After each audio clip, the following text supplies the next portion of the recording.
আজকে তো পরীক্ষা, সব পড়ে আসছি, 3000 বার রিভিশন দিচ্ছি, কাউকে কিচ্ছু বলবো না। হ্যাঁ হ্যাঁ দোস্ত, তোকে তো আমি বলবো, তুই আমার জানের জিগার দোস্ত, তোরে যদি আমি না বলি তাহলে কি হবে? তুই শুধু আমাকে একবার ডাকবি, তারপর দেখবি খাতাটা খুইলা দেখাবো, ঠিক আছে? হ্যাঁ হ্যাঁ হ্যাঁ, আস্তে আস্তে জিজ্ঞেস করবে যেন টিচার জানতে না পারে।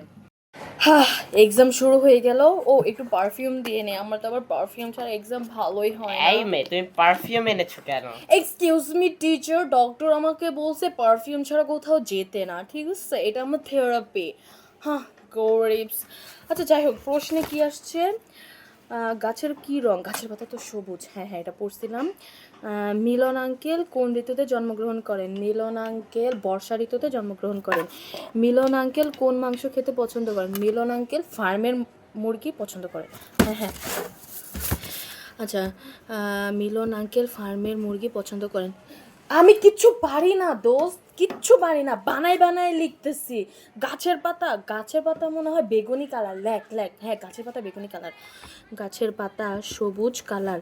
মিলন আঙ্কেল ফার্মের মুরগি পছন্দ করে। মিস 2টা এক্সট্রা শিট প্লিজ। মিস 5টা এক্সট্রা শিট। ভাই আমি কিচ্ছু পারি না, সত্যি আমি কিচ্ছু পারি না, আমি বানাই বানাই লিখতেছি। দেখ দেখ, আমি অঙ্ক বানাই বানাই লিখতেছি। হ্যাঁ হ্যাঁ, আমি কিচ্ছু পারি না। আমি আবার পারি না, 3000 বার রিভাইজ দিচ্ছে।